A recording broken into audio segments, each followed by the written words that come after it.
about your athletes training when they're sick? No,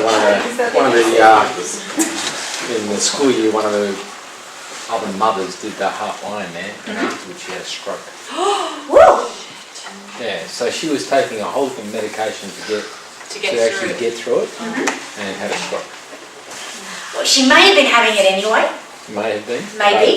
But But it is also a reasonably pertinent point when you start, because we all know that our heart rate will do funny things when we're training. So generally, if we can't get our heart rate up, we need fuel, and if our heart rate's too high and we can't get it down, we probably need to back it off, do some more training, or take on some fluid.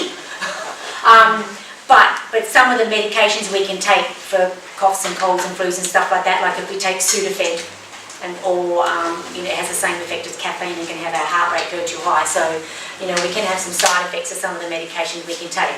But that aside, but maybe she was going to have one anyway. Who knows? But generally, what do you think about? What if your athletes are a bit crook or cold? Got a flu. Head up. Okay. Difference between a cold and a flu.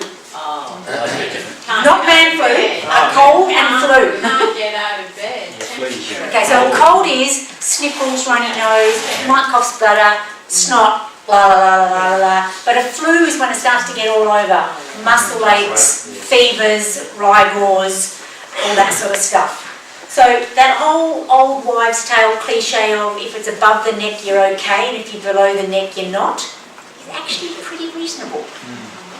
Okay, it's not unreasonable at all. Okay, but as soon as you start getting the fevers and in the chest, then the bar is. Alright? And also, it's good for your athletes to know what they're not, I'm sure they do, what their resting heart rate is. Because, and that's what I have to when I do a lot of training in the hospitals, is that a tachycardia for a normal person that's not an athlete is when their heart rate gets to 100. Okay, but a lot of you or your guys, particularly some of the boys, their resting heart rate might be 38. So if they're lying in bed doing nothing and their heart rate's 70 or 80, it's a relative tachycardia. Okay? So I remember once I was my first or my second Ironman, I had a bit of I'll go in and do some training. And then I was sitting there and I was feeling my pulse. And usually, my sitting on the couch watching telly pulse was probably in the 50s, and it was up around 80. And then every now and then I didn't feel a beat at my wrist and felt a thump in my chest. Oh crap, I'm throwing off topics, my resting heart rate's too high, I'm staying on the couch. So they're quite good. But that whole above the neck and below the neck is not a bad way to go. Although there is, so also, what does our body have to do to get over an infection or a virus? Rest. Yeah, but what is it? How do we respond to it? How do we get over the actual infection? Heat up? Yeah, well, actually you're on the right track. So a low-grade temperature, that is your body activating all of the white blood cells and all sorts of, viral gobbling up bits. That's a technical term. It's a technical, scientific, medical term, virally gobbling up bits. So those low-grade temperatures do help with that. But we activate our immune system. Okay, so this is why pro athletes, particularly after really heavy training sessions or a big event, they'll get sick 2 or 3 days later because our body's immune system is trying to get over a really big training session or a big race, and we've only got to go within sniffing distance of a virus, like 2-kilometre radius of a virus, and we'll get it. Okay? So again, that old life time, if you go out and it's wet and cold, you'll get a cold. That's bollocks as well. You need a pathogen to get a cold, okay? You need a pathogen, a virus, to get a cold. But our bodies are too busy, trying to get over a training session, and so we may end up more susceptible to a viral infection or something like that. So if we are crook, so our immune system is already under load. So there are extremes that you've heard about the absolute extremes of people going out training on a virus and they end up with a cardiomyopathy and then they're on a heart transplant list. That's the absolute extreme. But generally speaking, and somebody just said it before, the best way that we'll get over a virus is to rest and take lots of fluid. Because also what's happening if we're sick and our heart rate is up and we're coughing and spluttering and snotting, we're losing fluids, and so we're a little bit dry or a little bit tacky, and if we're feverish, we're losing a bit of fluid as well. So you've probably got a bit of low-grade dehydration in there as well. So we just have to be really, really careful. Although light to moderate exercise, if there's a bit of junk on the chest, might help clear crack. But if you're a bit dehydrated, you might make the situation worse. Okay, so be careful with that. There's other general principles of, antibiotics are not for viruses. Antibiotics are for bacterial infections. So you don't necessarily have to send patients off. I have patients. You don't necessarily have to send them off the doctor for a cold, of course. So the differentiation between cold and flu is important. And people will say, I've got the flu, but usually it's just a cold, a common cold. What about injury? What about training after injury? You guys have probably had lots of your athletes post-injury. Okay. So what do we generally need to engage if you've got an athlete with an injury? Your brain and not be stupid about it. Yeah, but also... you're I right. haven't trained for 3 years. But also, generally, it's somebody else's brain you need to engage.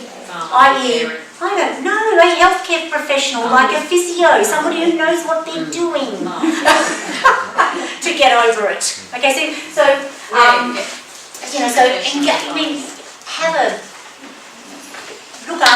allow your athletes to look after themselves by seeking expert help. That's why they come to you for coaching, because you have expertise in that. But and some of you, do cross-pollinate with your other bits as well. But seek expert help. So your soft tissue industry, the injuries. Clearly need a coffee or something, or wine.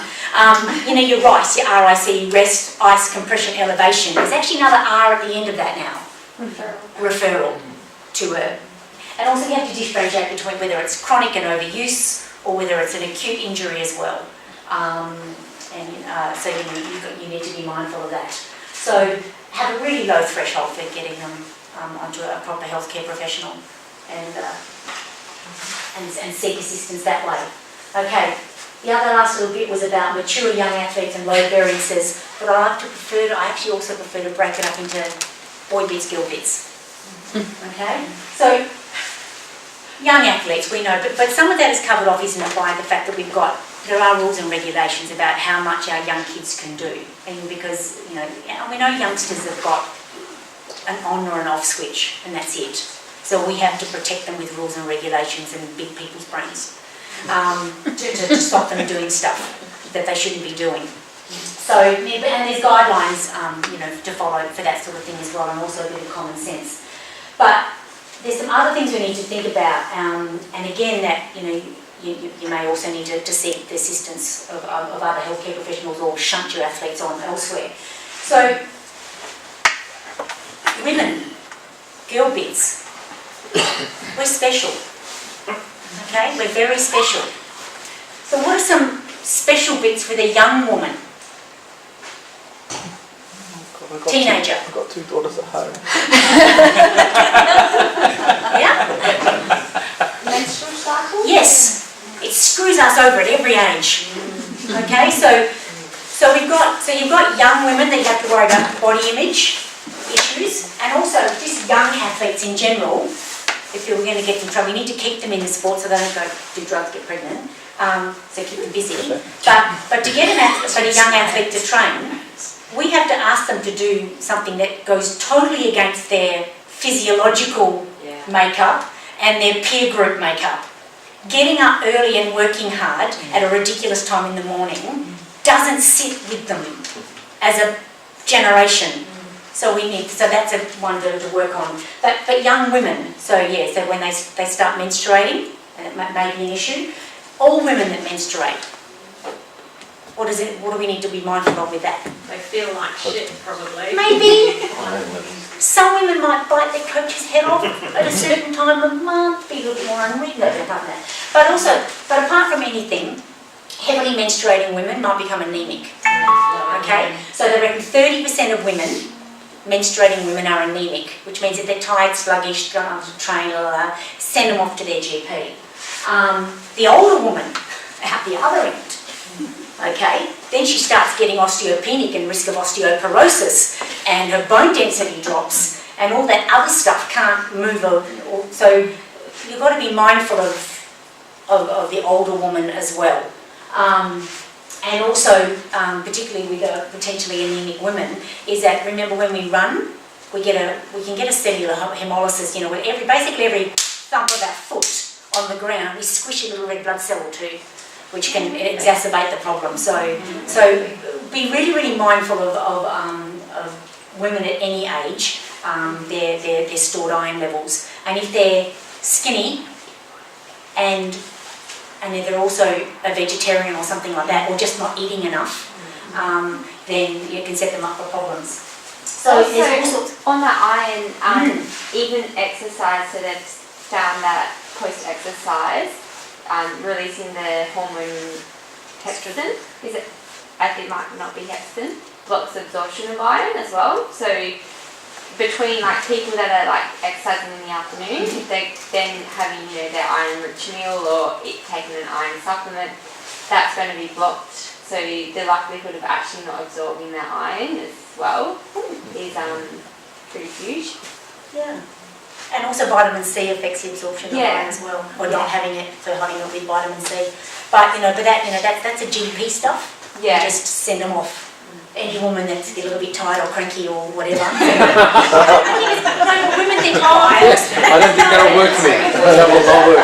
Women put it down to, I'm tired, I'm busy, and I'm tired and busy, and I'm trying to do a triathlon. So of course I feel, well, there could be something more to it. Just make sure that everybody's well. What's the biggest problem that boys have? Sounds like the women.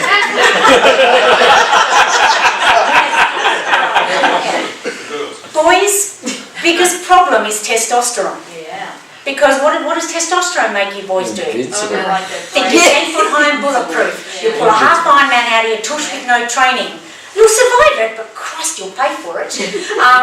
And you won't listen to your coach because you know better, because you still think you're 10 foot high and bulletproof. So, but testosterone also does make you stronger and faster and capable of that stuff, but it's also your undoing. But also when you come down to the young ones, that's also an undoing of them as well, whether we might lose them to the sport because they want to chase members of the opposite sex, and we might lose them, I'll see you when you're 25, whatever. But we just have to be really mindful of the differences between boys and girls. So that's pretty much all of that all covered off. What are some of the take-home messages from all this stuff we've been talking about? Stay away from women. Just be mindful of the other gender. That's what you meant. What's some general take-home messages from what we've been going on about? Concussion Yep. is an obvious. Well, a lot of it is none of us are experts on anything. Have a low threshold for sending people on to expertise. Never stop learning stuff and educating yourself. And and that refer to other experts. That's why somebody who wants to actually go to the World Championships goes to see a coach other than me. Or you know what I mean? It's just whatever your level of expertise is, there's expertise beyond your athletes as well, and it's all about looking after them, and they're going to have a better experience in the sport and life in general and stay well if there's lots of other stuff underneath that can affect their sports performance, or even on your team or your squad or your club or any of that sort of stuff. If there's anything else going on with them either physically or emotionally, it can affect how they operate. What resources do you have apart from phone your local physio? And every second triathlete is one. Our club's got a list this long of physios. What resources do you have to seek more information? There is a risk management thing on the tri, isn't there? try website? Yeah, but not even just, but like, just about, these physical things. First aid was John. Yeah, so you've got the Australian Resource Council website that's got lots of information, Department of Sport and Recreation, Sports Medicine Australia. They've all got lots of resources and information on stuff that you can get hold of. And also, your junior coaches can, pick the brains of the guys that look after the more high-end stuff as well. But just basically never be afraid to ask questions of somebody that has expertise in another area, and never be afraid to acknowledge. Work within your scope of practice and expertise. And because if you don't know, you can do a lot of damage to somebody. A lot of damage. Any questions in general before I pass over? Insurance. Questions, comments? Vaguely useful? Very good. Yes. Very good. Think big picture. Very good. Thanks, Annie.